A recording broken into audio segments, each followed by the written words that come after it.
Tony Dunn. Ain't nothing to it but to do it, brother. Let's roll. In a world where Carolina Panthers fans have an insatiable thirst for Panthers news and opinions, only one podcast roars ferociously. It's the C3 Panthers Podcast.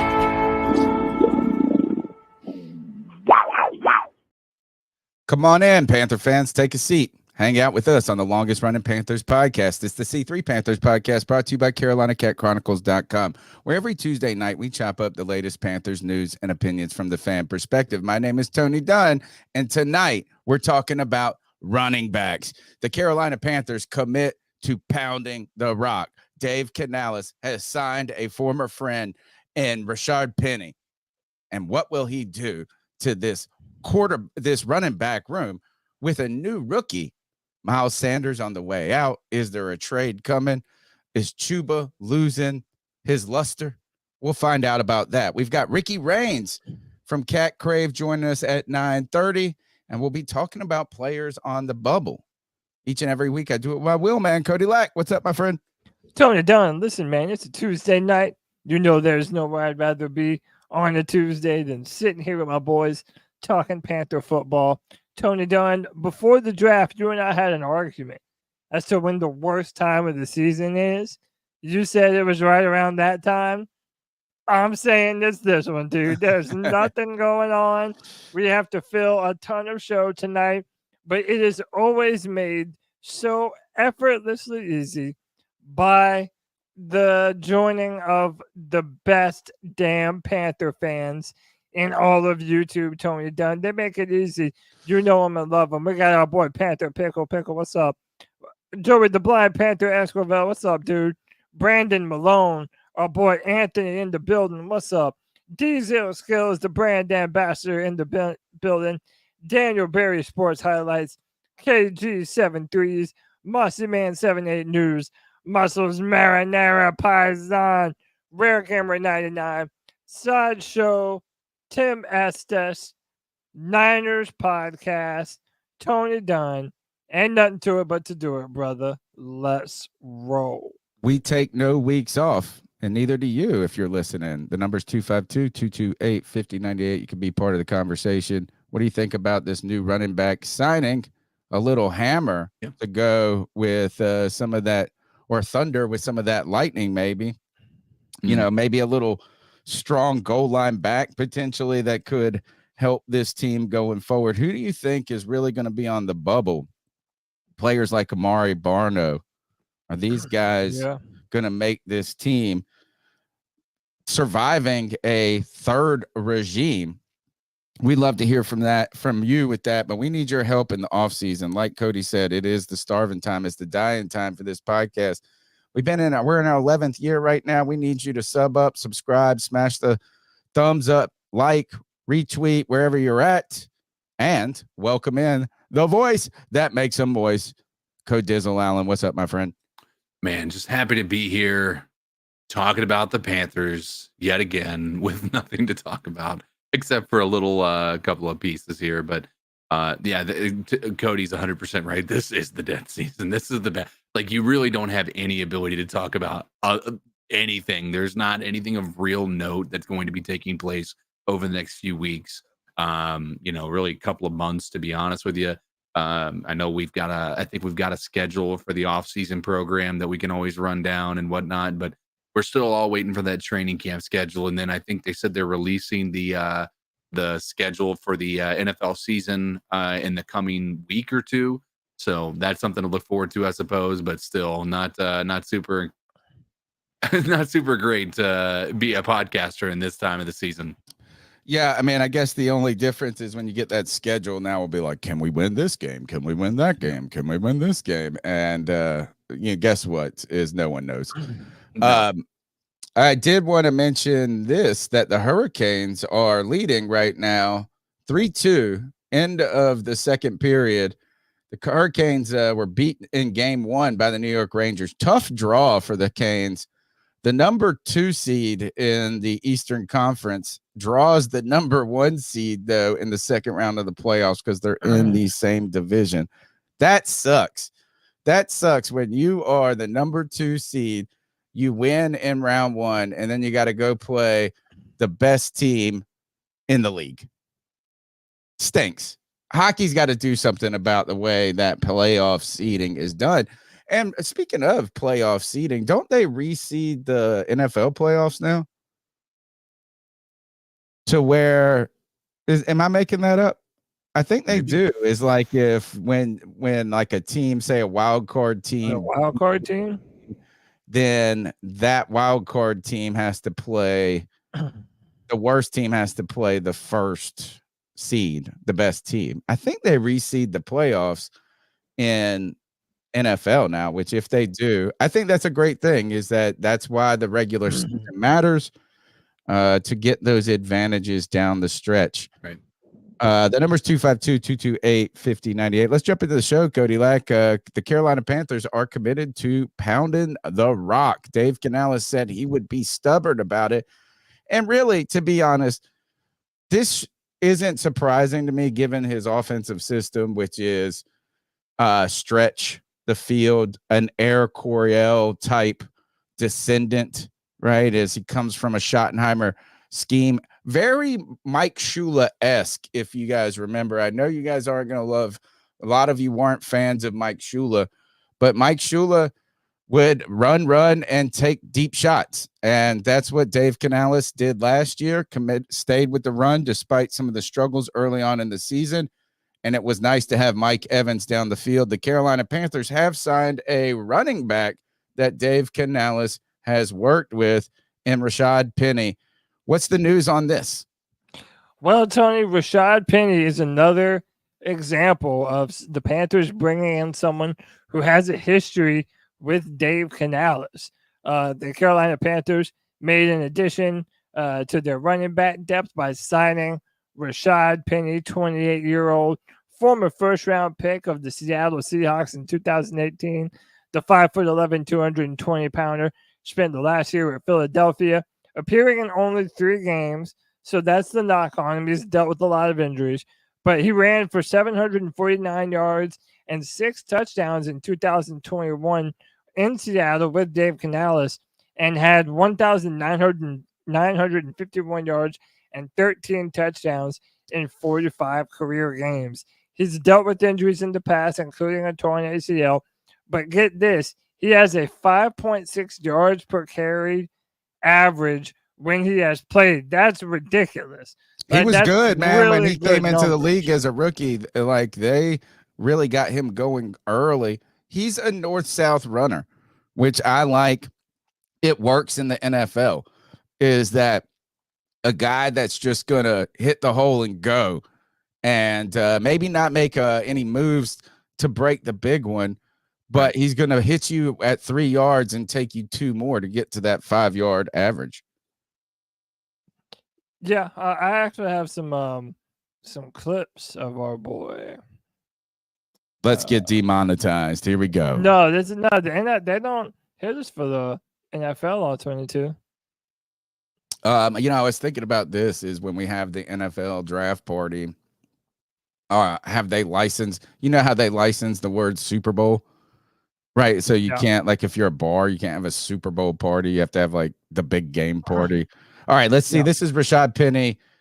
Is that Russell? He's got some Russell. Wiggle to him, man. He's sort of like a slalom skier kind of. He sort of just narrowly kind of slips and glides past you. He's strong too, and he can cut. But you're right. He needs to get ahead of speed. But once he does, he's a home run hitter, and you see it right there. Well, I wouldn't say a home run hitter. I think he's a physical back. You know what I'm saying? That's what you have to do. Look, that's not home run. That's just next level, right? Is that instead of waiting and dancing. He's not slow. Man is running away from dudes. What was his? Let's see what his 40. And I remember the Panthers were actually interested in him when he was coming out. I remember because on his draft night, the Panthers were one of the hats that he had available. He ran a 4.46. Yeah, so he's not slow. Man. But here, are we seeing, what does this mean to the running back room, guys? CK is like, Miles Sanders was brought in last year under the old regime, Right. signed a notable contract, not a giant one, but $25 million, I think. And a lot of it was kind of guaranteed. My friend, Clip Brock on Pirate Radio described him as a jag, just another guy. I was hoping that he was going to be able to do something. We were hoping a lot of things last year that did not come into effect at all. In fact, it was the exact opposite. But yeah, Chuba Hubbard, who's had his best season last year. How does this room work out? Because we just drafted, what's the guy's name? Jonathan Brooks. Jonathan Brooks, who is the home run hitter, right? Who is that? Is like, how do these guys complement them, and what does this mean for the rest of the room, CK? And Chuba and Miles too. I think it means a couple of things. Number one, I think it could mean that Brooks is going to start out on the physically unable to perform list. The PUP list, for those who don't know what that means. That stinks. So that could be what it is. I think this doesn't bode well for Miles Sanders. I'll tell you that much. Especially when you realize that last year Chuba and Blackshear were both better running backs. We may be eating that contract. Now, this could be a play to try to get some assets for Chuba Hubbard. Because I could see this being trade bait. I can't see anybody actually trading for Chuba Hubbard except for a Panthers fan. Right. And like, is not that, again, I'm a certified Chuba Hubbard hater. Right. So I will put that disclaimer out here. Better than Cameron Payne. Not true at all. But not true at all. But I think that the love, I don't think the love outside the league is there for Chuba. Like, you know, like really, you would always just let him get cut and then sign him. Yeah. I mean, maybe you trade Miles Sanders for a 6 or something like that. So look, let me add some context to it. This was from NFL.com writing about the Panthers. No, wrong one. Let me go one to the right. Damn, I know I added it. Did I go too far? Nope. Hang on, wait. Did you erase it, Tony? No, I didn't. No, there it is. My bad. Look at me blaming you. Blame me. You sound like my wife. All right. Man, damn, everything is in my way. Hang on. You want me to read it? What, you mean to read no, the highlight? Miles Sanders, Chuba Hubbard are still on the roster, but the Panthers drafted Jonathan Brooks in the second round of the 2024 draft. Hubbard led the Panthers with 902 yards and 5 touchdowns, averaging 3.8 yards per carry. Sanders, on the other hand, just had 432 yards rushing and a touchdown, averaging only 3.3 yards per carry. Penny has a history with head coach Dave Canales, as he was on the offensive coaching staff when Penny was in Seattle. There's still familiarity with how the offense ran, which plays to Penny's strengths. Now, they go on to talk about Sanders. The Panthers may just cut their losses with the 27-year-old Sanders, who still has 3 years remaining on his deal. Sanders could be designated a post-June 1st cut, which Carolina would eat $7 million in dead cap space spread out over the next 2 years, while saving $200,000 for 2024. Carolina could just wait a year until moving on from Sanders, saving $5 million. And another point is right now, Miles really has nothing to lose no matter what they do. Right. His contract is the biggest out of your running back room right now. You almost want to get cut, take the money, and go sign another small deal somewhere and make an extra $1 million. The one thing, though, is that financially, it doesn't feel like it makes sense to release Miles Sanders. Even trading him doesn't bring the financial gains. But we saw when the Panthers cut bait with Hayden Hurst that the immediate financial might not always be the only driving factor in how you develop a plan, a room, or what's going forward. And right now, it's like, how do you make these 4 backs work together? And are you really going to carry 4 backs throughout the season when none of these guys are special teams dudes? You know, like you could bring somebody brought up Blackshear earlier, but Blackshear could do kickoffs and stuff like that. I don't know. Maybe Chuba Hubbard can. I haven't seen Miles Sanders do anything like that. So at what point does the room just become too crowded and the money doesn't matter anymore? Yeah, I mean, I think that's definitely a good question too. And also, again, it's so cliche when you hear about, oh, we're gonna have competition at every spot. But Tony, I really think that they mean it. They want competition. Gosh, we said this every. I No, don't. I really it. do. There I is mean, no listen, competition. you add Blackshear on top of it, who we haven't even really named yet, and who a lot of fans like. But then you add Rashaad Penny, who does have that home run hitting ability. I think he's a power back. I think we were missing the power back, though. I think he's a power back. Like, I think you would put him in short goal situations over Chuba Hubbard. I don't know. I mean, I think they're the same type of back. 5'11", I think they're a downhill thumper. I don't think.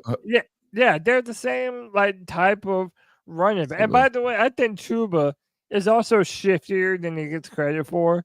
I mean, he is that downhill thumper. You want to send him through the A and B gap, but I mean, dude, why do you like to shit on Chuba so much, dude? Chuba is a damn good player. He's 6'1", 210. He's been a dependent runner. He's 6'1", 210.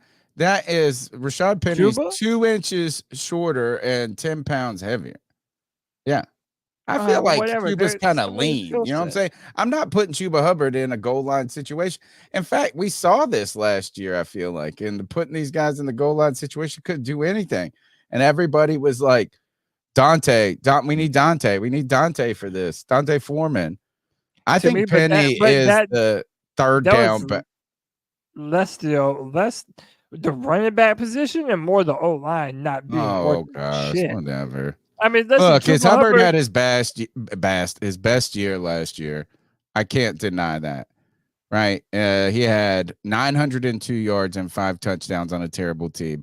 Chuba Hubbard has made the most out of terrible situations, but he sucked his first 2 years. He just stunk. Yeah, but who gives a shit? I do. Talk about how long it takes. You guys want to cut Mango right away? It takes time to get good. What other running back on Marshall this roster, Jr. out of all of those guys that we've mentioned, who else do you trust more with 1 or 2 yards on the line? Rashaad Penny. Oh, come on. Yes, he's had more. He's been more successful through. Look, Chuba average. I don't know why you love Chuba. You got a Chuba for Chuba. No, I mean you're chubbing like for he's Chuba. Trash, and he is a damn good, dependable running back. You're crazy. He's not ever gonna get flashy or get the accolades, but if you have a good old line in front of him, we have shown that he can do damage before. And any running back in the NFL can do damage with a good running. But the reason why you hire Rashaad is because you don't know what Jonathan Brooks's injury is going to look like coming into the season. And Rashaad Penny has been hurt a ton of times himself. So it's not like you can even depend on one of those guys over the other right now. It's really going to be who wins out the competition. And I think that the coaching staff has room to have their mind changed. So if Miles Sanders comes out and is impressive and looks damn near unstoppable, I think they would want him to be a part of what they're going to do going forward. CK, where is this real competition at? Come on. I mean, talk some sense into him. Is where they do like 3 reps. I mean, I still think that there's competition in the back end, and then they're going to look at speed. They're going to look and see how these guys work out there. It'd be impossible for them not to look at last year's film and try to make a judgment based on that, to be honest with you. I think there will be a competition. I don't think there's any doubt about that. It's a competition of who's going to be earning a roster spot behind potentially Brooks being the starting running back in this. Now that is where competition exists in the NFL, and it's a great segue to talk about some players on the bubble. Don't forget, we got Ricky Raines coming on in about 8 minutes. He'll join this conversation about bubble players, help us revisit the draft and talk about some of these signings in this offseason. You guys get in to the calls. Numbers 252-228-5098.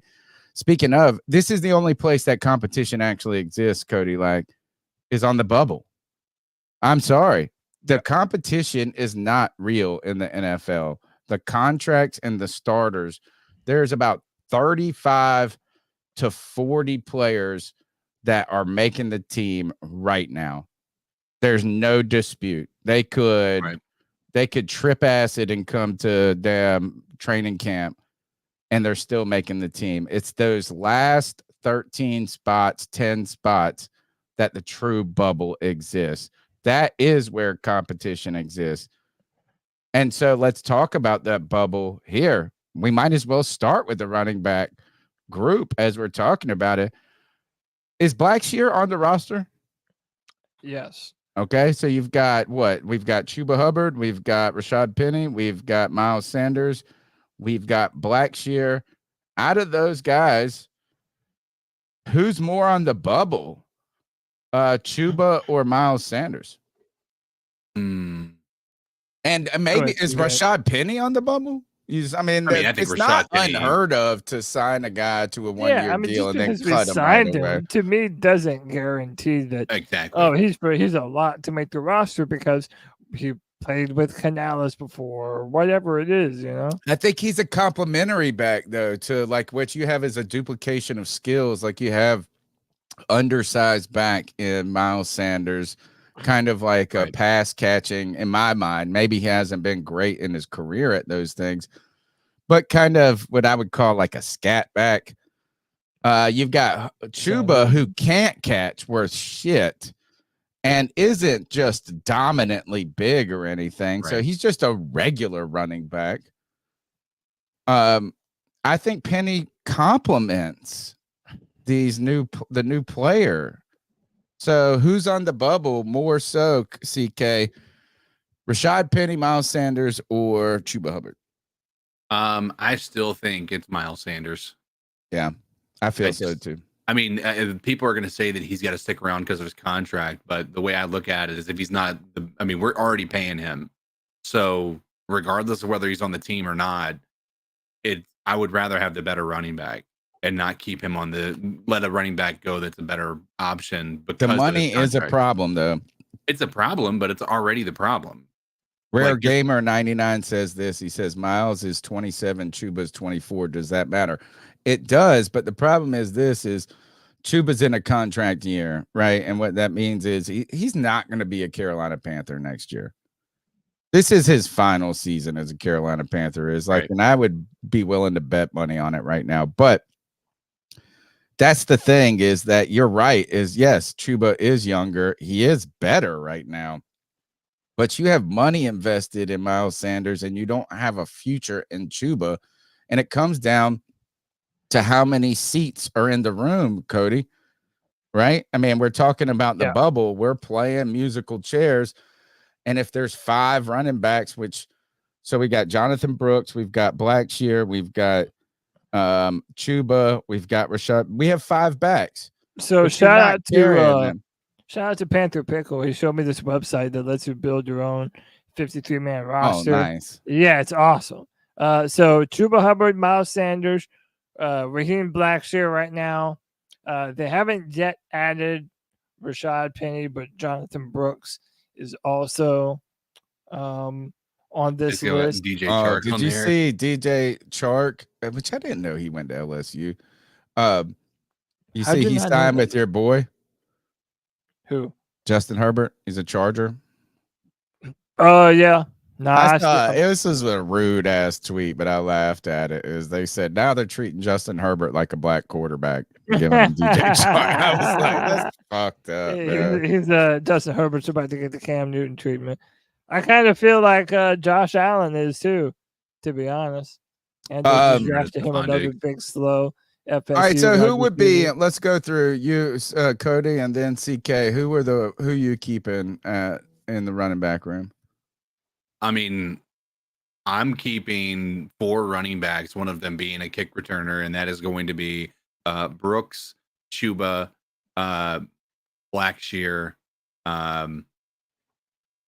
Brooks, Chuba, Blackshear, and Penny. I think I'm with you. I do think Miles Sanders is going to be the odd man out, regardless of the money. Just because. And here's what I'll say too. I think that he has the potential to go and play a really good football for another team. Who, Sanders? Yeah, I mean, I think that Maybe not really good football, but have a role in the league. Yeah, sure. But my reasoning for that belief is that the dude wasn't garbage until he hit the Panthers roster, right? That's true. That's true.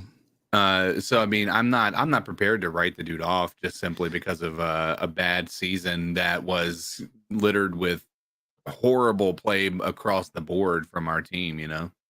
They but it does give you or some pause or reminder, because I was excited. I thought, I didn't think Miles Sanders was going to be great. Right. Actually, I did think he was going to be good. I thought he was going to get a lot of volume. I thought they were going to be throwing out of the backfield a lot to him.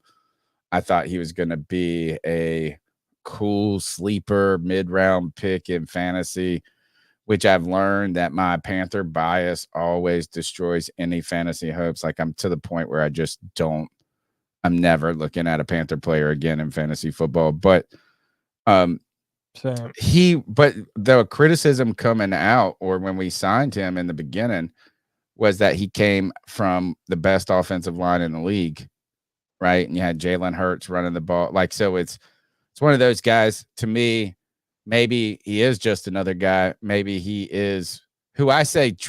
And look, I want Trey Boston to come on this show. Trey Boston did a lot for the Panthers, and I like him as a player. But I feel like a player like Trey Boston looks really good when he's got good players around him. And when he's got regular players around him, he looks regular. And that's what Miles Sanders looked like last year. But listen, this goes down to my core philosophy about running backs. Dude, I don't care that our running back room is a bunch of who's-a-ma-fuckins. Like, I don't give a damn. Because if you look at Miles Sanders and what he did last year, and you didn't know what he had done the year before, you would never look at Miles Sanders and say, that's a running back that's capable of 1,000 yards per season.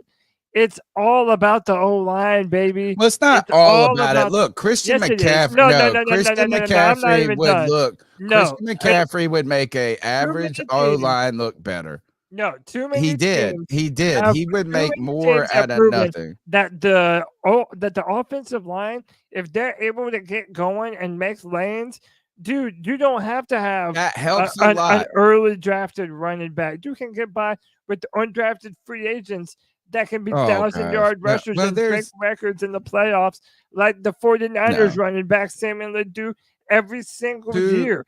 You do not need premium talent at the running back position. Too simple.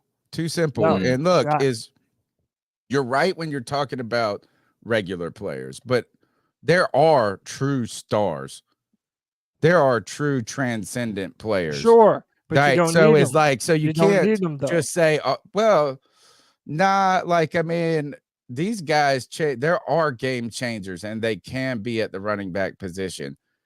Right. So I think you're right in your general logic, but I do think there are players, Adrian Peterson, Christian McCaffrey, Barry Sanders, that they don't exist, but that if you compare the elite of the elite, and that's different. But if you compare the other positions that are the elite of the elite, the wide receivers, the quarterback, the offensive line, it is much more premium to have those types of offensive talents than a premium running back, when so much of what the running back does depends on those nasty offensive linemen in front of them.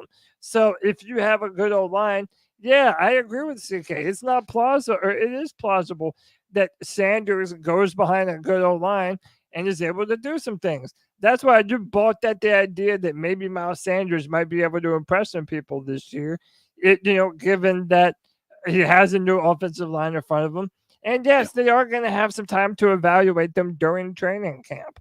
I know, but it's not a popular opinion. But given how much uncertainty there is, I would not count Miles Sanders out until he is 100% counted out of this equation. The money. How about this? Look, Ricky Reigns I forgot to press enter. I put the link in the direct messages and never hit click the button. So Ricky Reigns will be on here any second. It's my fault. How about this? Why don't we take a cat call real quick before he gets in? Sure. The number's 252-228-5098. We want to hear your thoughts on the bubble, on Miles Sanders, on Rashaad Penny, or whatever you want to talk about. So what are your thoughts on catcalling? Yeah, it's pretty. You shouldn't do that to somebody. And how did that make you feel? Very uncomfortable. So how do you think catcalling makes the person feel? It feels good, like. Who's that cat sitting in the back corner with his face buried in his nose? Who's that kid that can use one?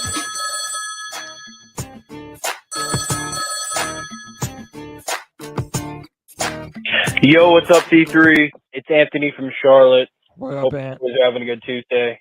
Just wanted to call in and say what's up. You know, kind of a dead period still. In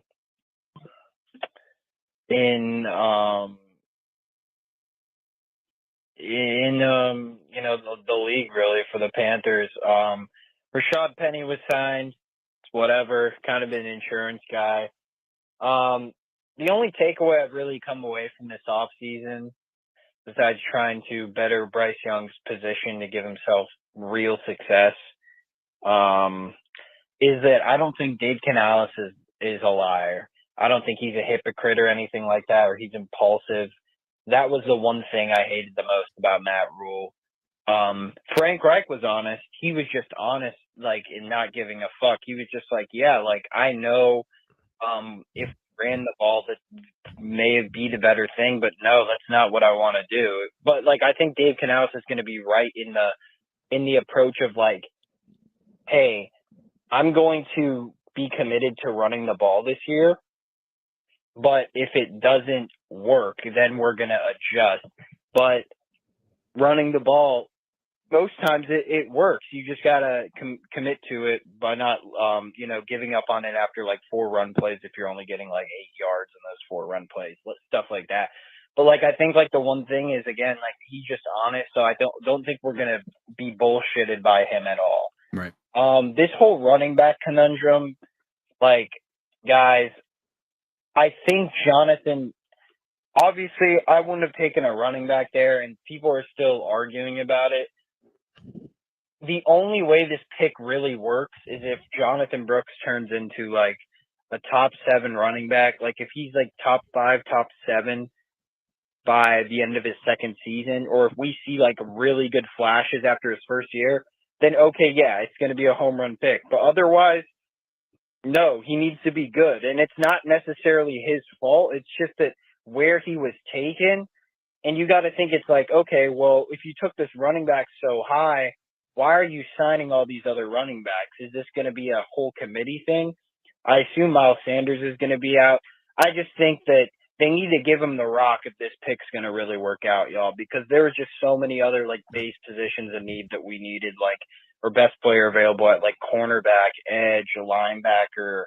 And I know their draft boards are different than what we think every year, which is why I'm like not as in tune with getting upset over most of these prospects. But those are my thoughts. Keep pounding, keep motherfucking pounding. I'll talk to you guys soon. Keep pounding, Anthony. Listen, I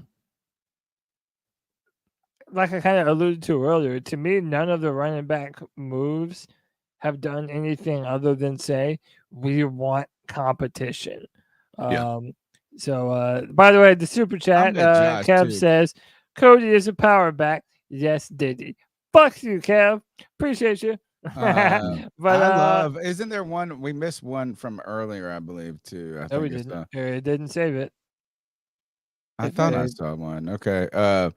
I'm with Josh. I like the Brooks pick personally, as I think there is value in drafting running backs because you just run them mugs into the dirt. If they are a dime a dozen, like you said, is you get a good one and you run them into the dirt. I want to run my theory across our guests and see if he agrees or not. Perfect. You're listening to the C3 Panthers podcast, brought to you by CarolinaCatChronicles.com. Every Tuesday night, we're chopping up the latest Panthers news and opinions from the fan perspective. We appreciate your time and being here with us. Let's welcome in Ricky Raines from Catgrave, at Ricky Bowbody, the coolest dang, and a great X handle, Twitter handle, and a great sign that his wife got him.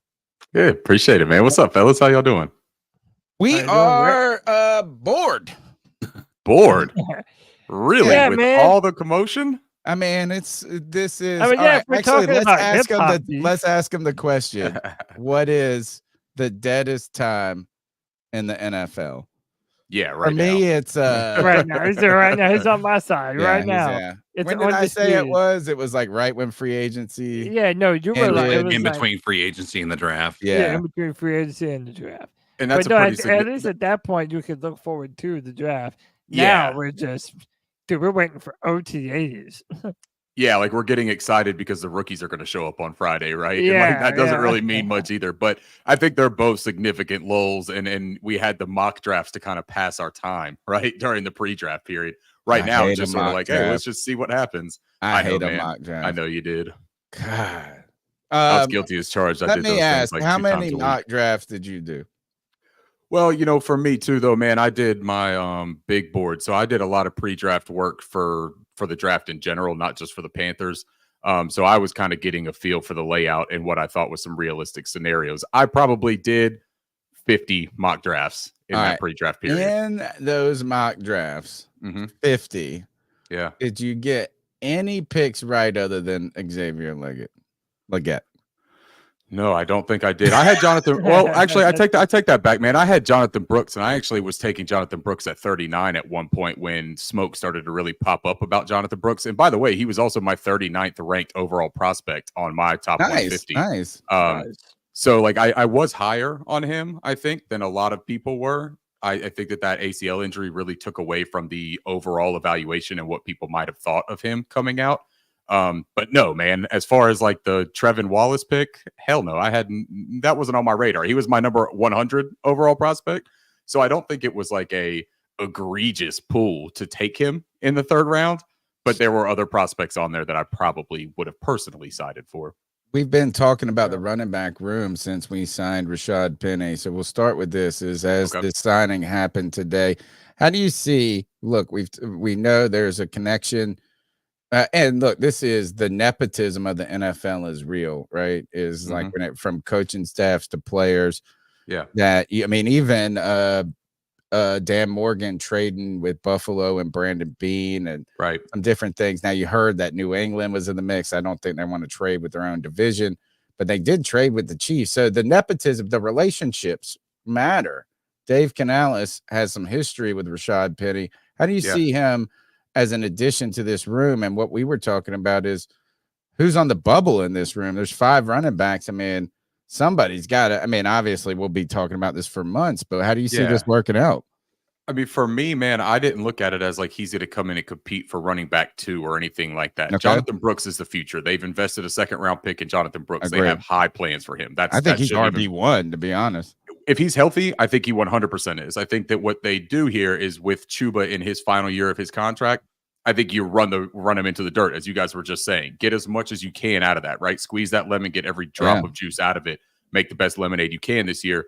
You're likely not going to give him a 2nd contract unless it's a very team-friendly one. Jonathan Brooks, you ease him in. You see about his health, man. And look, that ACL thing doesn't scare me as much as it seems to scare other people. Breece Hall just came back from an ACL, a clean tear, and right around that same amount of a time frame. And he came back, and after the first month or 2 in the season, he was right back to form, man. Tajay Spears is playing for Tennessee Titans, and he's got like half of an ACL left. He's tore it like 3 different times. I'm not overly concerned about his recovery there. I think that what Rashaad Penny does is he brings a skill set that wasn't in the room. I agree. Right? I mean, this is a guy that is he's a breakaway runner. Like you look at him, he's got almost a 50% That's what I said. clip. He's a home run hitter. He's a home run hitter. Yeah, Tony just got done fighting on this because Tony's like he's a power back, and I'm like, yeah, he is to a degree. But I also think that he's a home run hitter when you give him the opportunities. Everybody is when you get past the 2nd level. Not everyone. Not everybody. Yeah. Look, we've seen Chuba not be able to kind of finish those runs, right? Miles Sanders as well. And the other dynamic with Rashaad Penny, though, is that he's got that kick return flexibility as well. He's a good kick returner. He was a great kick returner at San Diego State. And I think that what they're doing is when they look at this, they're not going to have Jonathan Brooks rushed into a big role. They're going to let him kind of dictate that. But then you need somebody to complement Chuba, right? So who is that going to be? Is it going to be Miles Sanders, who has a very comparable play style and skill set as Chuba? Or do you bring in something that's a little bit different? And it doesn't hurt, man, that he's got familiarity with Canales and the scheme. Why would that be a bad thing? Like, that's not a terrible thing at all to have familiarity with it. With Rashaad Penny, it's all about his health. If he's healthy, man, he's a really good football player. Yeah. Now, has he lost a step? That's the question, right? Probably. Because he was a healthy scratch in Philly.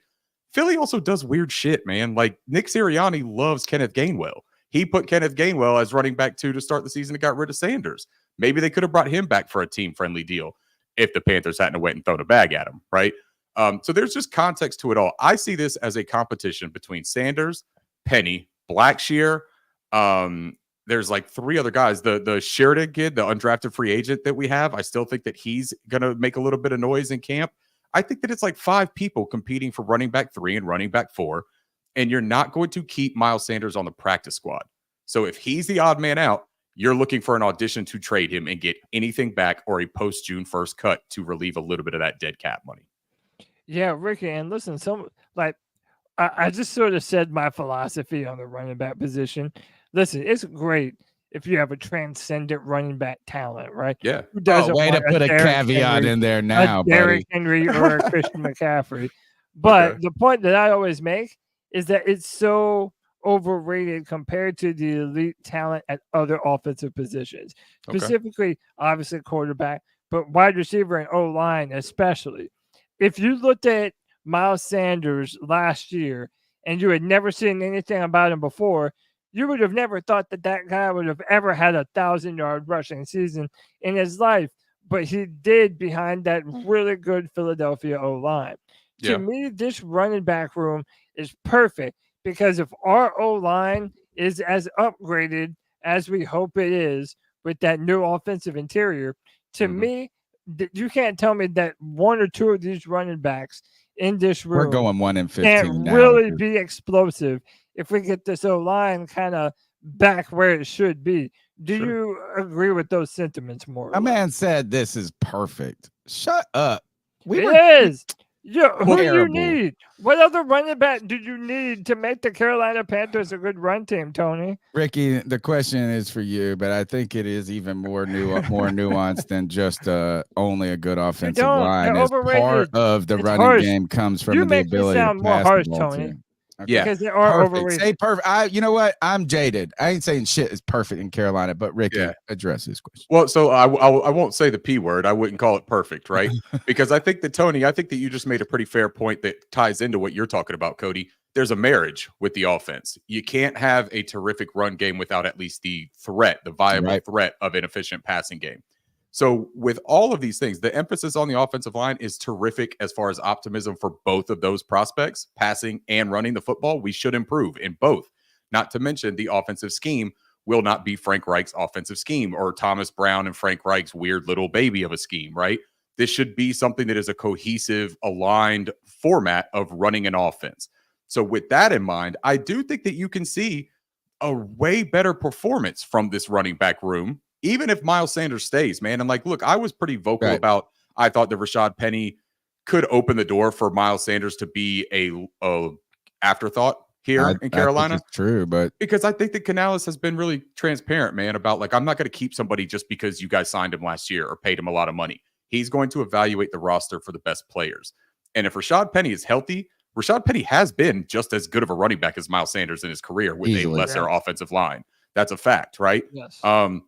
So I think that it's a legitimate thought. But even if Miles Sanders stays, man, I anticipate a better performance from him too, because I think that we should have a more viable offense as a collective. But I don't think that it's just the offensive line improving that's going to make all these guys, barn burners. I will point out to this about the health aspect. Raheem Mostert went to Miami, right? And he hadn't had a healthy season the entire time at San Francisco. They put him in that scheme out there in Miami behind that offensive line, and he barely got touched. Like a lot of his yards were untouched. He was averaging like 4 yards before contact last year. If we can do that with some of these guys and alleviate some of that, brutal back and forth that their bodies take as running backs, hey, what's to stop us from having a better year than people anticipate?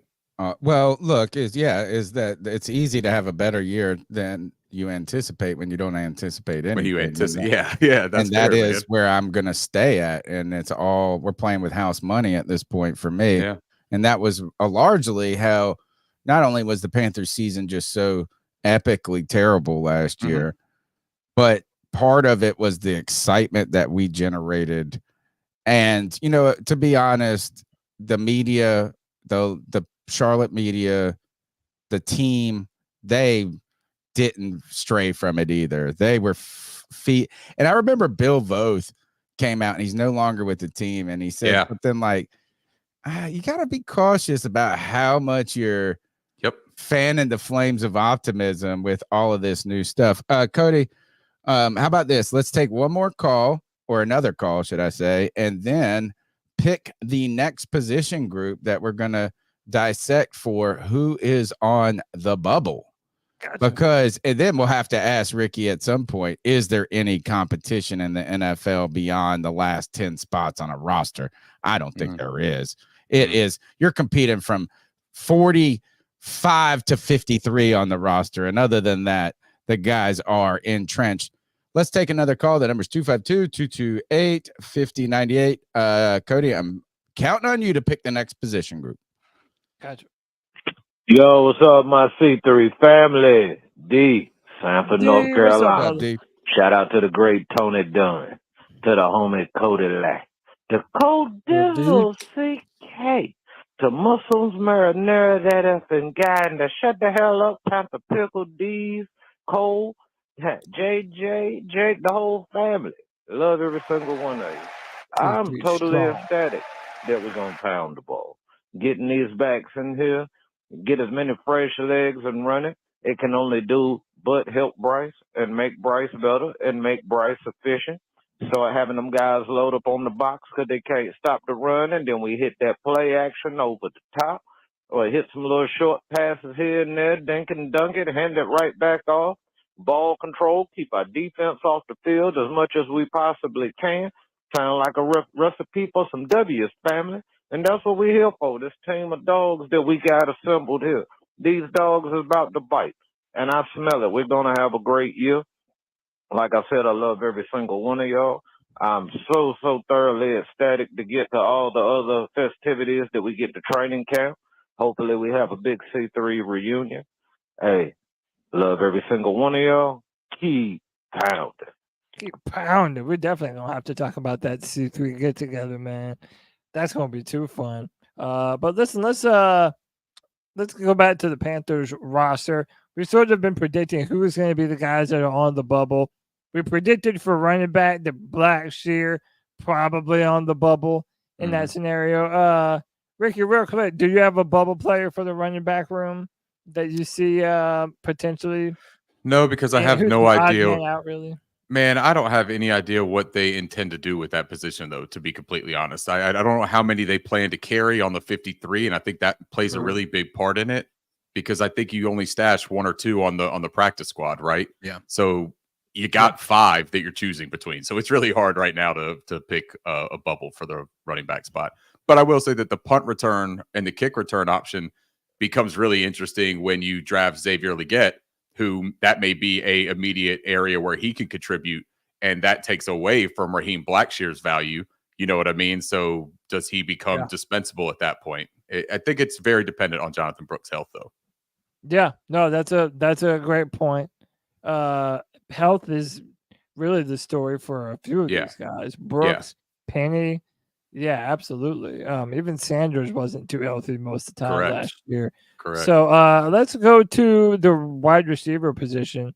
Who do we think is going to be on the bubble at wide receiver? The guys we have so far, Jonathan Mingo, Xavier Legette, Terrace Marshall Jr., Deontay Johnson, David Moore, Cam Sims, Adam Thielen, Ilir Smith, Marset, and that's just to name a few. We also have some undrafted free agents that I know a lot of people are excited about. Boys, who do we think is going to be the bubble player who's probably not long for the team?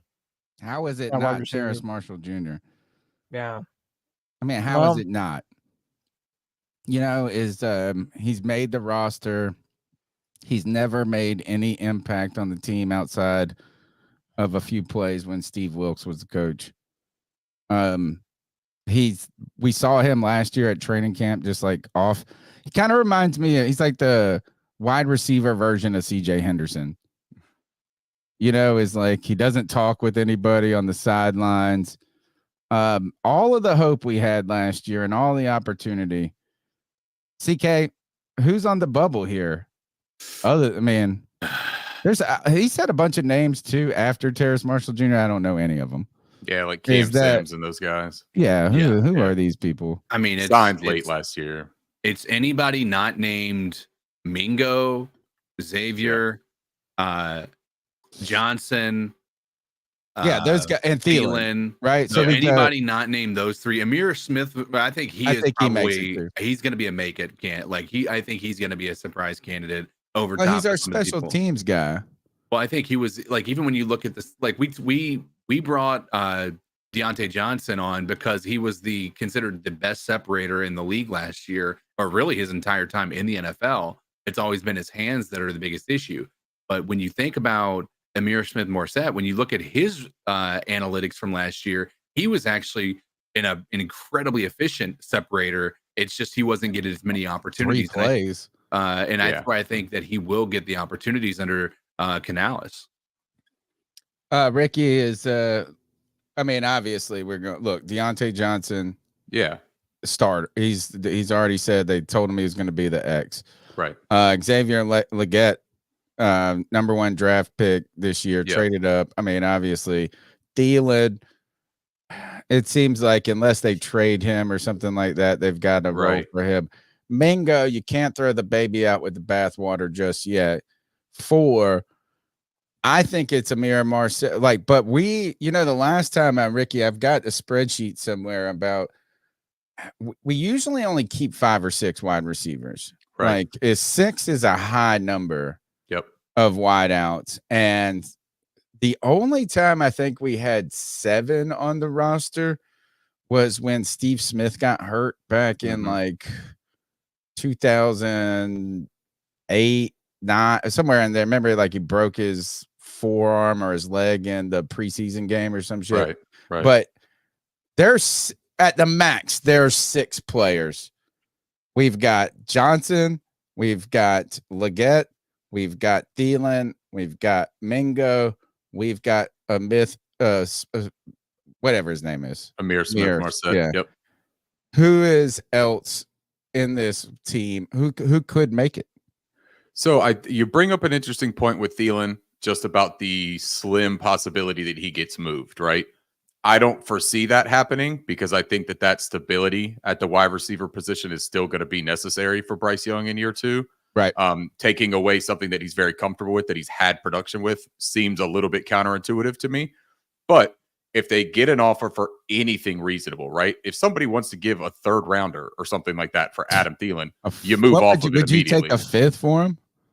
It depends on what they think about Jonathan Mingo, to be completely honest. That's where I think it really comes down to for me. Right. And that's where it's really difficult to project some of this stuff, is because this is a brand new coaching staff with no ties to any of these players. But there's a chance that they come in and they see, I don't personally believe this, they come in and they see Terrace Marshall Jr. and they say, look, this kid's got ability, because that's something that's never been questioned with Terrace. It's his ability to play the position. What's been the problem? From everything that I have gathered in conversations that I've had, it's been more of a mentality and more of a defeated when things aren't going his way, he's not a very happy camper. And that's understandable. That's understandable to me to an extent because of the circumstances that he's dealt with. But also, you're a young player. You're trying to make your hay. You kind of got to go out there and do it. Now, he has been very professional from a media standpoint, right? That doesn't mean that what we hear is exactly what happens in the locker room. He's had issues where he's not getting on the field. And that's talking about with a wide receiver group that was just abysmal last year, right? So, if you're ever going to take a chance on talent over attitude, that's when you would have done it. I also think they were very stubborn with DJ Chark. Now that he's gone, that opens up a little bit with the alignment. He's I'm so embarrassed. I'm still embarrassed by talking about the bubble seat, man, I think that Amir Smith-Marset is still up in the air, to be completely honest, man. He signed a 1-year contract, right? Like we didn't give him any kind of big vote of confidence. 1-year contract, and it was kind of just like hey, look, who else is on the roster? Like we don't have anybody else. He's a kick returner or a punt returner. That's why we signed him for. But then what do you do if you have any kind of vision of using any of these other guys in that position, right? Like Xavier Legette, Rashaad Penny if he makes the team. Punt was it Amir? He wasn't kickoff. Amir, Raheem Blackshear was our kick returner, right? And Amir was our punt returner. Now you still have Deshaun Rashaad Penny at punt return though. No, but you do have Deshaun Jameson, the corner out of Texas last year, that was a really good special teams player at Texas. So if he's going to make the roster, because you're also going to have this log jam in that cornerback room that you got to figure out who has that special teams value. So there's just this question of which player is likely to assume those positions, and that's what's going to dictate a lot of these bubble positions, in my opinion. Amir Smith-Marset is probably the favorite to get that last spot. David Moore seems like a camp body who's coming in to help with vocabulary and familiarity with the scheme. Right? Correct. Right. Kind of like that. I will say this though: Terrace Marshall Jr. actually turning it around at this point might be one of the most surprising things to happen on the entire roster. Like nobody on the planet, bro. Nobody believes in Terrace Marshall Jr. at this point. We've been waiting to see flashes from him for a long time and still haven't seen it. And it is something worth mentioning, Ricky. If you're right, if his kind of boils down to an attitude problem, well, it's going to hard to continue to ingratiate yourself to a different coaching staff after a different coaching staff. Yeah. It just gets harder and harder the more time goes on. And then knowing Jonathan Mingo and Xavier Legette, the fact that both of those guys in college had times when their coaches would move them into the slot. Like it seems as though you would want to work those guys from those slot positions. It does Mingo and Xavier Legette. Well, I think I've heard Mingo's natural position is the slot. Like he's more that type of player. That's people said that it was an unfair comparison. And Ricky, that would actually be a good question for you at some juncture. But a lot of people were kind of comparing Xavier Legette to Jonathan Mingo. Basically saying that they're almost like the same kind of wide receiver. Yeah. And in some respects, it is true. The way that you deploy them is similar, although I do think Xavier Legette has much more physical attributes. But you mentioned trading Adam Thielen, and it does make me wonder, like now that you add Deontay Johnson to the mix, you're going to want to move around Mingo and Legette, I'm assuming. It does make you wonder about the trade viability of Adam Thielen and what they would even be able to get for him at this point. Well, and to play devil's advocate to that question, though, we shouldn't feel 100% certain. And Tony, you said you don't throw the baby out with the bathwater just yet, but that bathwater wasn't drawn by this coach. So if they look at this, if they look at these guys and they say, "Hey, look, Mingo just doesn't look like a good football player. Like I don't think that he cracks the rotation." Second rounder. Yeah, so was Terrace Marshall Jr. And Terrace Marshall Jr. had a whole lot more production at college. Terrace Marshall Jr. had big you gave seasons. him 4 years. This will be his fourth, right? Yeah, I mean, you've given Terrace Marshall Jr. a leash. Hey, look, I hear you. And I'm not saying that you're wrong, but I think I think it would be ultimately, if we're going to go on the internet and argue about how unfair it is to judge Bryce Young because of all of the system, it's not like Mingo. Be fair across the board. Well, and what I was going to say about the trade value, though, is that when you're asking what the trade value is for Thielen, what could the trade value be for a second rounder just 1 year removed that some people might have really believed in his talent? Does he give you actually more of a return and then allows Thielen to continue to man that slot position? Because that's the only alignment that Thielen is going to be deployed from, right? We're not going to run Thielen out there in the flanker. Like that's just not going to work out. Now, it may happen like 3 snaps out of a game or something like that just to keep a defense honest. But that's not where you're going to work him out of. So when you're looking at that log jam at that position, you do have to consider if Mingo can get a better return and this coaching staff isn't sold on him, I'm not giving him the, sure thing just because he was drafted in the second round last year. I'm not out on Mingo personally. I think that he showed ability. I think that he was completely misused, as was about 90% of the roster last season, if you want to be completely honest. So I try to give everybody a little bit of a hall pass for last year. Mingo was young. He wasn't supposed to take on as big of a role as he did. They forced that. If he gets his feet underneath him and he has a little bit more field awareness and he takes it a little bit more seriously, from all the things that I heard, he does work relatively hard. It's not like the guy just doesn't practice. So if he had a good offseason, if Canales can get a lot out of him, Canales is a really good wide receiver coach. Brad Isaac was a really good wide receiver coach. If anyone is going to get something out of these guys, it's this coaching staff. And we should also look at that on the other hand and say, if they don't like him, we got to trust that too. And if they say, hey, look, Mingo, we don't like, Thielen, we think we can trade, we're ready to roll with Jalen Coker out of Holy Cross. If that's what they come into and they like, hey, look, man, I'm open right now to just about any situation they want to do. And it seems like that never happens for Carolina. Like it happens for every other team and not us. That guy that surprises out of nowhere and ends up making the roster. Like, man, why can't we ever have good things, man? Like that. That needs to happen to us at some point in time. It would be a fun story. Yeah, and I agree with you too. Dude, I have such a short leash for anyone that hasn't done anything for us. Like if you have not played good football for the Panthers, I'm not going to bat an eyelash at you, man. And Jonathan Mingo, I also noticed last year that there felt like a lot of times where he would just sort of half-ass run his route, and it just seemed kind of low effort from him at times. If that continues to be a problem this year, you've got to think that they're either going to look to say something to him or put him on the bench or something, because we need something from him. Also, it's worth keeping in mind too that if they're really truly going to emphasize the run game and he's going to be stubborn with that, you're going to need wide receivers that are good blockers, right? Yes. I don't know that ISM fits that billing all that much. I don't know that Thielen fits that billing all that much. Now, Thielen is a much better pass catcher though, but Jonathan Mingo, that was one of the reasons that he was thought of highly coming out, is that they thought that he was a good, you could shift him into motion and let him run through that C gap and pick up those motion blocks. If he is going to be able to be deployed in that way, he may end up being a little bit more valuable to this offensive scheme than what we saw last year. Yeah. Hey, my last question about the receiver thing. Deontay Johnson said that he's the number one wide receiver, that he came here to get, to be the number one on most of the plays. Do you think that's true? You agree with that assessment? Yeah, I don't see any reason not to believe it, to be completely honest. We force-fed Adam Thielen into wide receiver one last year because we didn't have other viable options. I don't think that necessarily meant that Adam Thielen would be wide receiver one for just about any other NFL football team other than our team last year. Deontay Johnson playing the X is only surprising to people because they think of the X has to be a big, strong, physical receiver, right? That's a big misconception on that. It's press coverage. Can you beat press coverage? That is what the X alignment is. Deontay Johnson is about the only player on this roster that you should feel confident can beat press coverage at a high percentage. So, no, I'm not surprised by that one bit, man. All right. What's next? We're picking up some more bubble players. Y'all want to?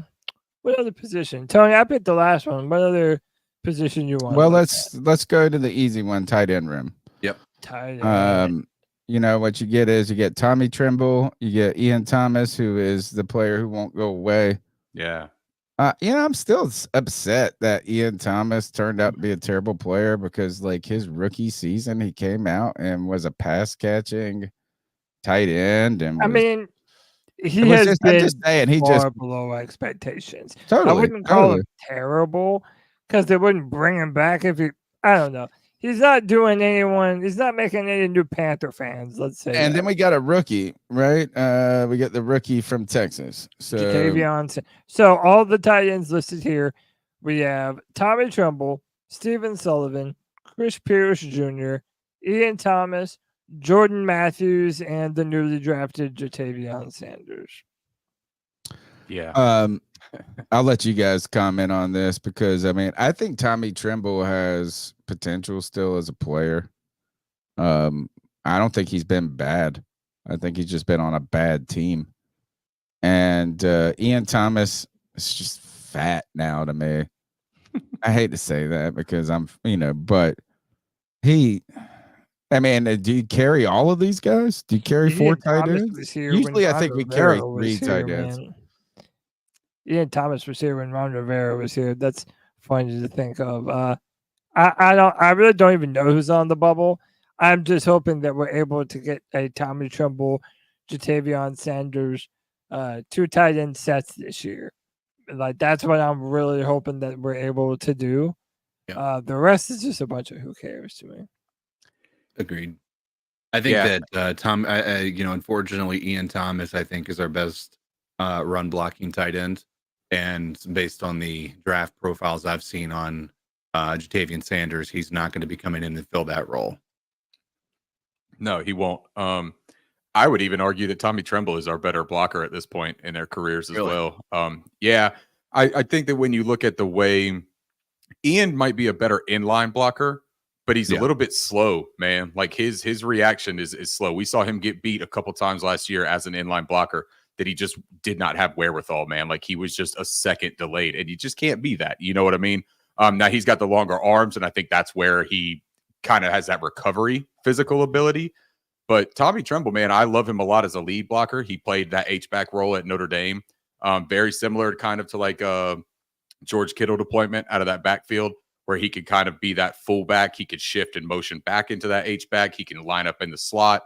I think that he has a little bit more versatility. So when you look at what Canales said about a Swiss Army knife in the tight end room, Tommy Tremble is the only one that fits that billing at this point.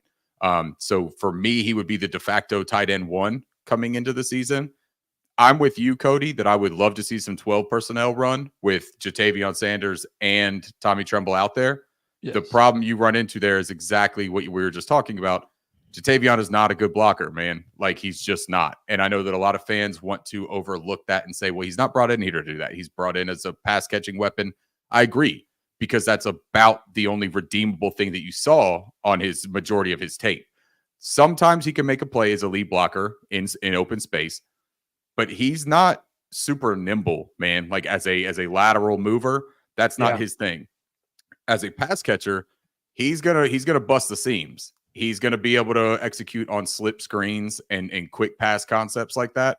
But this isn't a 3-level route runner. Like, so I hope that fans aren't expecting him to come in and do any of the things that we've seen, like a Dalton Kincaid or Sam Laporta or George Kittle or any of those guys, right? Mark Andrews is somebody that I see him compared to a lot. And that's just not a fair comparison. He's going to be a possession tight end receiver. That doesn't offer a huge usage right away, in my opinion. Steven Sullivan is an interesting name because he has a connection with Canales from Seattle days. So does he end up making the roster over Ian Thomas, or does Canales say we need that blocking tight end and keep Ian Thomas over Steven Sullivan? I also think Steven Sullivan could be a practice squad player, whereas Ian Thomas maybe gets another gig somewhere else in the NFL. Yeah, that's a good point to make there, is that the blocking from Jatavion Sanders leaves a lot wanting. And most times at tight end, especially early in their career, coaches aren't going to feel comfortable putting them out there for any type of pass catching if they don't trust them in pass protection and in run blocking. And there's so much in the college game that they're not asked to do, as opposed to the NFL, where they're asked to do so many different things, and just the strength and conditioning system of NFL athletes is different. I think this kind of contributes to why some tight ends take longer than others to develop and kind of turn into that player that you've been waiting to see, which is why it wouldn't surprise me if, even though fans love to hate on him, if we would actually end up seeing a little more Ian Thomas than they're hoping to, as opposed to Jatavion Sanders, while he does learn the ropes and the ins and outs of being an actual tight end, of doing everything that position entails. Rookie tight ends haven't produced typically in like a historical fashion, man. I think that everyone is a little bit nearsighted because of Sam Laporta and Dalton Kincaid in the past 2 years. But if you go back beyond that, rookie tight ends don't make a huge impact in their first year in the league, man. That position takes some time to acclimate and get used to all of the responsibilities in the NFL that you have to do. And you're exactly right, Cody. No block, no rock type of situation, right?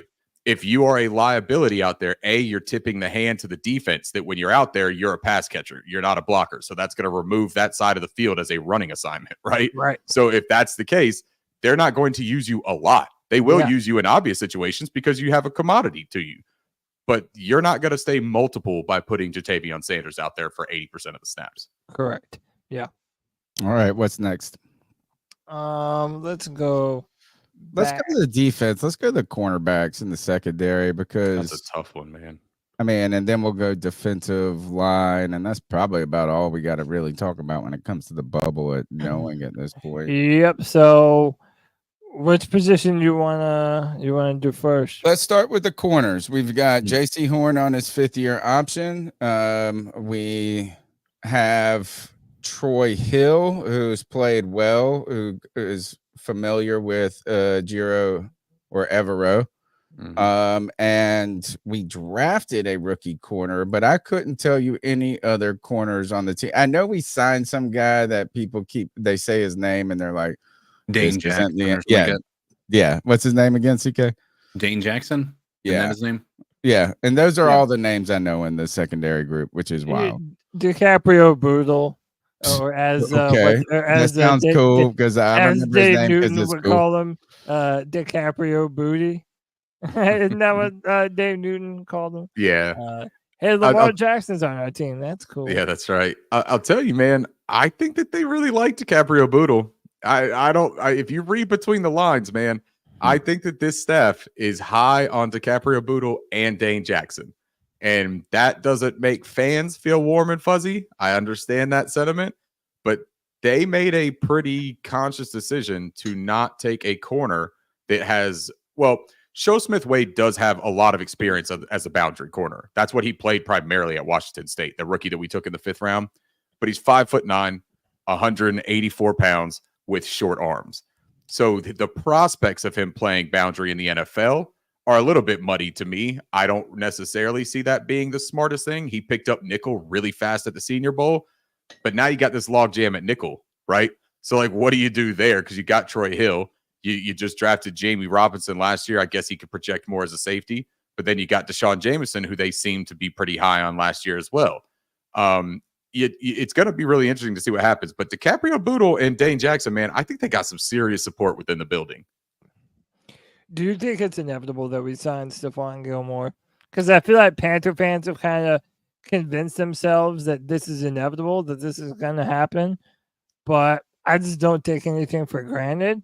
I don't see a dependable cornerback 2 on this roster right now.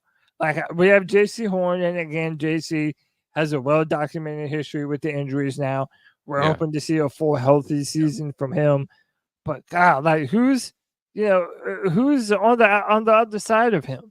Yeah, I don't know, man. And the more I look at it, the more it just scares me. Like, if you don't go and get Stephon Gilmore on this team, I'm really worried that we don't have anywhere near the type of depth to stop the pass in the NFC South.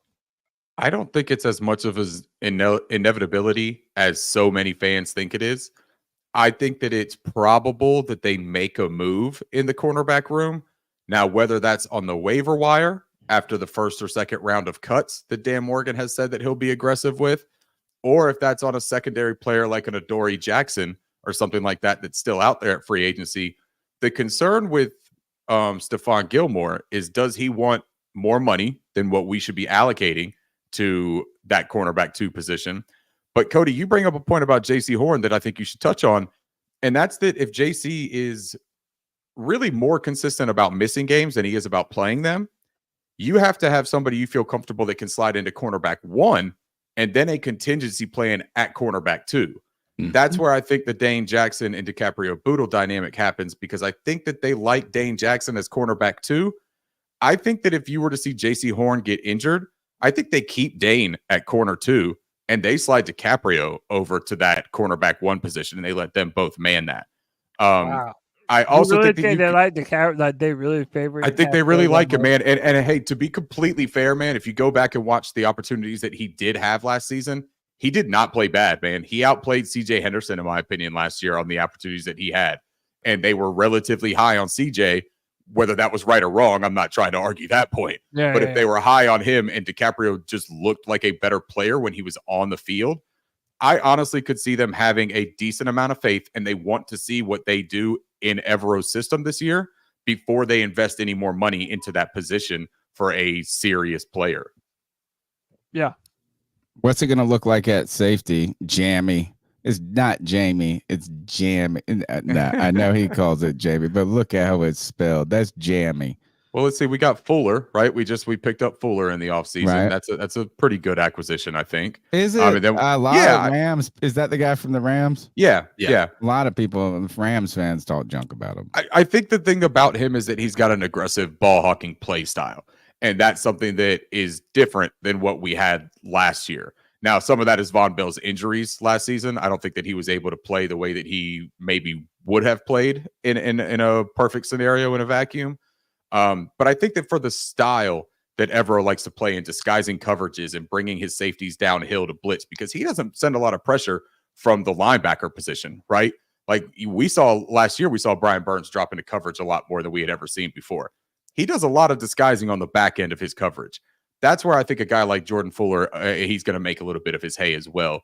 But then I do think you see Jamie Robinson maybe mix in there. I mean, hey, look, at some point, man, we have got to see development from some of these draft picks.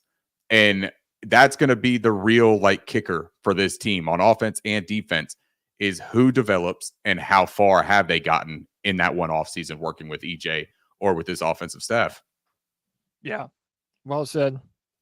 Yeah, to see the development, that's one of the things I've been harping on for years. Like, even when it comes to some of the guys that we're wondering about this year, like we're still out on DJ Johnson at linebacker. We traded up for him last year, and yet none of us really know if he's going to be a meaningful contributor to this team.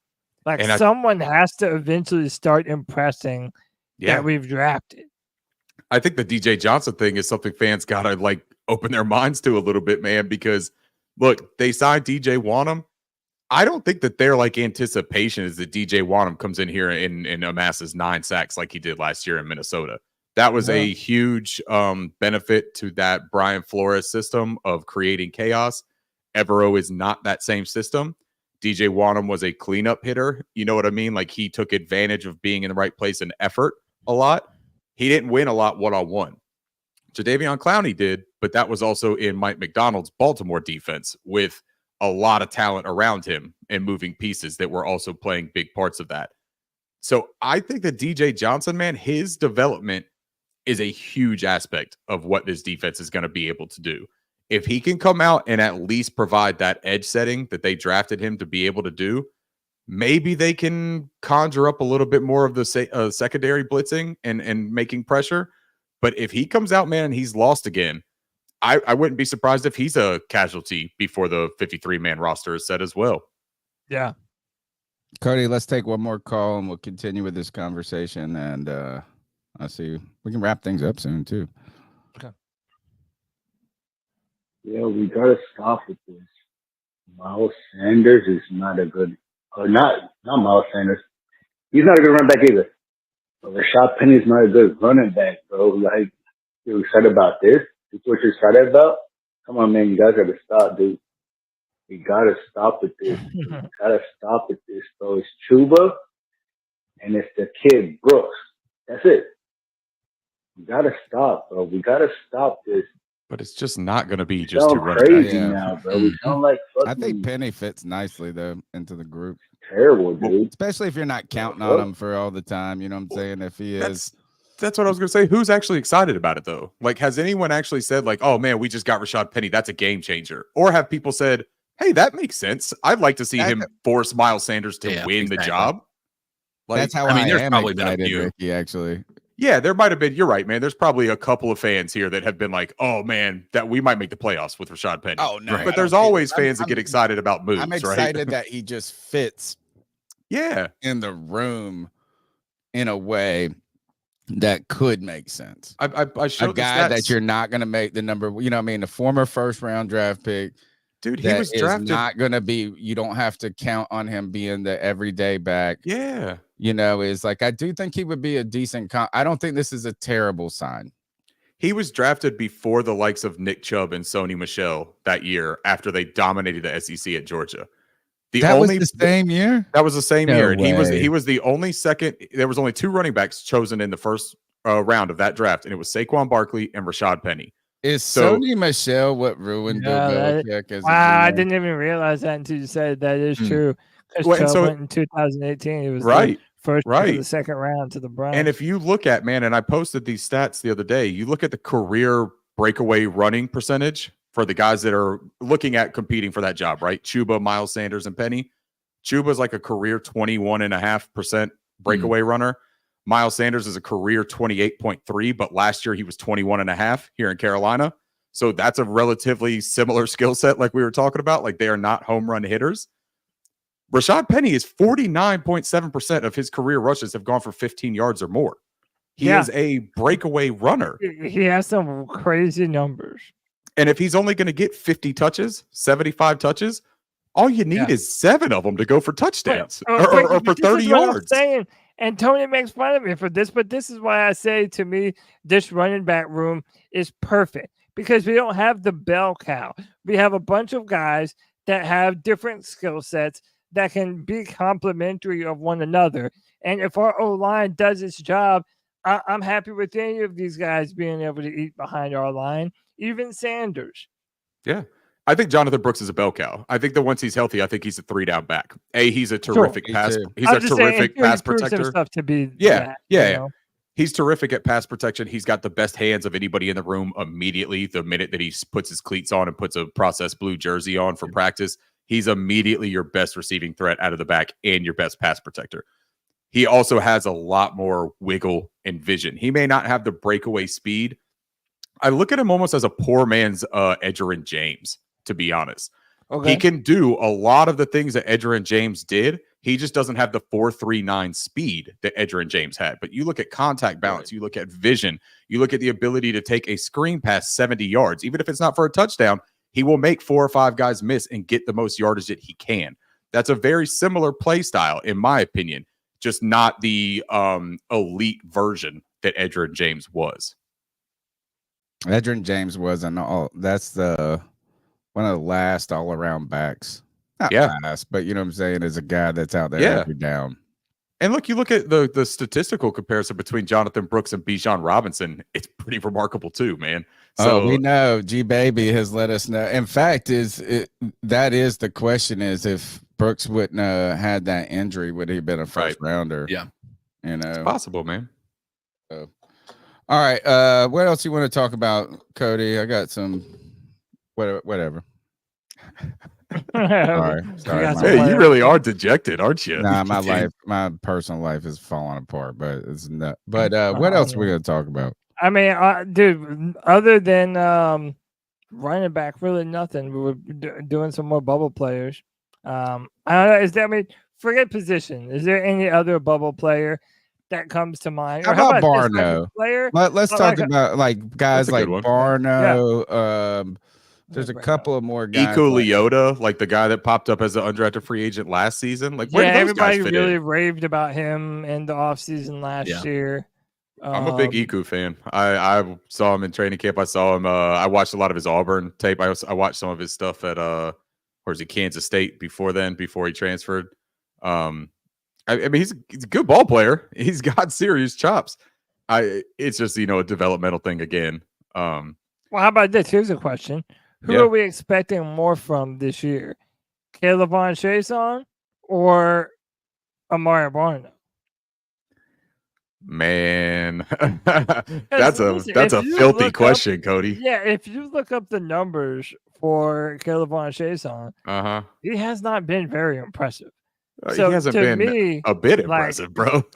Yeah, he's somebody that could be cut, like that might not even make the roster if he doesn't show some kind of flash. He didn't get a large contract. I mean, that's a very easy contract to just throw to the side. That was a little bit telling to me when they signed that, right? They want to see him in camp. They want to see him in preseason. They want to see if he has anything that he didn't show. I would be more surprised to see him play a significant role on this team, let alone make it, than I would be to not see him on the team, if that makes sense. Amari Barno is a guy I feel very similar about, though, to be completely honest, man. He's a 6th-round pick. Like, sometimes as fans, we also have to understand that when these guys are taken that late, or when they don't show anything for years after being taken that late, they're not given the grace just because we like their RAS score. Like, coaches are looking at them and saying, what can you do for me? What do you provide? Exactly. Now, Barno, I think, does have a little bit more value on special teams than Chason. I could see him contributing a little bit more in that regard. But I have a hard time seeing either of them being significant contributors, let alone making the 53-man roster. Do you think that Barno has been impacted by a lack of opportunity, though? I mean, I know that he has seen the field, but even with the limited action that he has seen the field, you're right. He hasn't shined, but there have been, as somebody mentioned in the chat, there has been some flashes. Sure.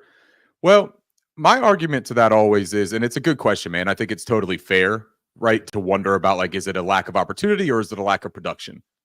But when you have a situation like last year where it was a one-man circus as far as a pass rusher, and you have Amari Barno, who's supposed to have a true pass rushing skill set and the length and the physical attributes to be a good pass rusher, why didn't he crack that rotation to get those opportunities? Sure. Because those opportunities are earned. They're not just like handed out because you haven't had a chance, right? Like, I coach my son's flag football team, but it's for 4 through 7-year-olds. Everyone has to play, and everyone has to play every position. I have to rotate those kids. The NFL isn't that. This coach isn't given a directive of saying, hey, you got to make sure that, number 4 over there gets in at least 3 or 4 snaps a game. These guys earn it. And if Barno's not earning that against the likes of Iku Leota and DJ Johnson last year, that tells me more about Amari Barno than it does about those other guys. Sure. That's a fair He seems like he should fit in this system. Kind of long, the outside linebacker, the stand-up edge. Evero has such an emphasis on setting the edge and run defense from that second line of defense. And I don't know that he's terrific at that. So that's where I think that EJ probably just has some trust issues. And that's why the Chason signing was so interesting to me too, because, man, he gets run over out there. You know what I mean? Like, that dude's got a slight bottom half to him, man. You talk about he's the been athletic. a real disappointment. He's not a very big guy. No, they're the same player, to be honest. I've said that this year, in 2024, the Carolina Panthers only have one objective, only one, and that's to evaluate Bryce Young. So to me, like, as this isn't a great answer, but I almost don't even care. Not that I don't care, but I don't expect anything from this defense. I don't think that we're going to have good pass. I don't think that we're going to have a good pass rush this year.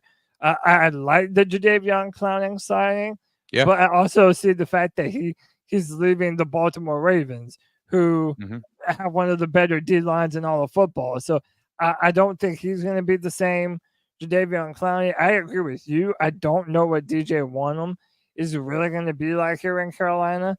And the rest of it is just a lot of question marks on top of the question marks that we already alluded to at the cornerback position. But yet, through all of it, I don't really even care because I'm not expecting much from 2024. The only thing I need to see this year is an offense that shows a sign of life. I need to see something from this offense. And if this defense is at least able to keep us hanging around, then to me, that's a major victory. Well, I think that their emphasis on run support on defense, right? Because a lot of these moves that they made are clearly to shore up that run defense because we were just obliterated in that regard last year. That also plays into the Bryce Young evaluation, in my opinion, because if Bryce is consistently having to play from behind and he can't get into any kind of a offensive rhythm, and actually he talks about wanting to do play action, right? And marrying that from the run game. Well, you can't commit to the run game and effectively run play actions if you're down by 21 in the second quarter and with 3 or 14 minutes essentially left to play. You're going to have to completely change your offensive approach. So you're not going to get a real evaluation of what Bryce Young can do in a true game situation if the defense is absolutely porous. So I think that they're trying to shore up that run defense to do exactly what you're asking for, Cody, and that's to keep them close in games. And then you're trusting Evero's proclivity at coming up with a good secondary game plan to be able to answer for maybe some of the shortcomings in the personnel department there. Yeah. So they add in Josie Jewell, they add in Ashawn Robinson, right? And they say, hey, look, we're going to solidify the middle of that defense. Okay, that makes some decent sense to me. I want to see what Shai Tuttle does this year. I've got a huge question mark about him still being the nose tackle. That feels very uncomfortable for me personally. I don't love that still. Ashawn Robinson, I think, is going to play 5 technique or 3 technique. He's not going to be in there playing 0. What do you think about Cromartie? I mean, seeing his film, I mean, obviously he's a later round pick, but you see why they like him. The dude is strong and aggressive, and I think that maybe they might be looking for him to play some nose. Maybe. I think that he lacks a little bit of that girth to play nose and to handle the double teams and to occupy 2 blockers. But I think that he does offer a tad of that vertical pass rush from the interior, which I think is a point where we needed to improve as well. But look, man, that's a 6th round pick. That's a good flyer, right?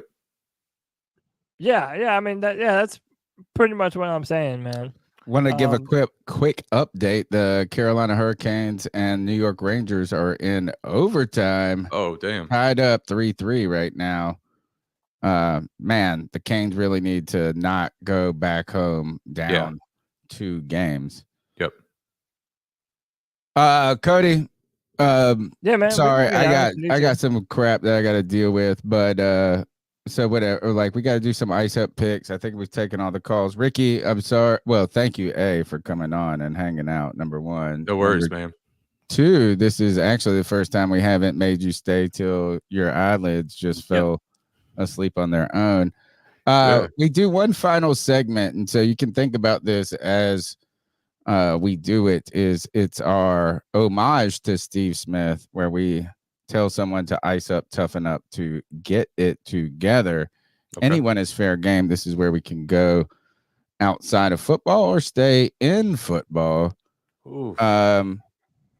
Let's ice some fools up, Cody. Let's ice up.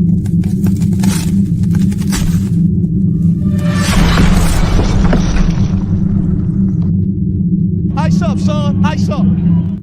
Ice up, son. It's our homage to Steve Smith, where we tell someone to ice up, toughen up, get it together. Cody, you got like 7 for us tonight? No, I have 1. Okay. Well, you go first because I don't even have a good one. All right, I hope that this is the one I thought it was. Yeah. Okay. Usually, listen, Ricky, if you've been on here for any length of time, I like to show videos of people on motorcycles. Just doing stupid shit. And I like to tell people on motorcycles to ice up, especially when they do really stupid shit and when they actually need to ice up. And hold on to your ass. Literally. Oh, God. Oh my God, his ass. Dude. Oh, it's yeah. on. So, dude, but you see the way he lands on the road. I need some of those motorcycle pants, bro. Oh. You know, they make pants that can survive that. He didn't have them. He started riding that motorcycle as a guy and finished it as a baboon. That's fucking as awful. a baboon, exactly. CK, do you got to ice up for us tonight? It's just these F around and find out. I don't have anything in particular. We'll keep it. Get out of here a little earlier. All right. Ricky, you got one for me? I don't really think so, man. If I had to pick an ice up, I would just say to anyone that's still upset about the draft picks, right? They're over and done with, man. They're on the Carolina Panthers now at this point, whether you like the prospects coming in or not, whether you think that we overpicked to get some of the guys or miss some of the guys you love. Doesn't really matter at this point, man. We can all agree that we didn't get every single person we wanted. They're Carolina Panthers now. We're about to go into the season. Find some sort of happiness to grab onto and try to be optimistic about this shit show, because last year sucked, man, and it can only go up, right? Technically, no. I know. Technically, I hope so. I said that shit with Matt Rule. I know. And I ate my words. I heard it when I said it, man. I was just trying to bring a little bit of happiness. It's hard to go lower. I mean, I will say this: the floor is low. Yeah. There's not much more. I mean, we're in the basement. Yeah, hell Oh, yeah. by the way, Thank shout you. out to JJ for the 199. It says cheers Yeah, to the thank you. longest running Panthers pod. Appreciate you, My JJ. ice up goes to Jamal Murray for having a temper Oof. tantrum and throwing a heating pack or whatever it is on the court. Maybe it was an ice pack. Yeah, I mean, but guess what? He's getting iced up. He needs one right now. But I mean, just come on. You're a pro. What are you doing? Yeah. And I think they're going to have to suspend him.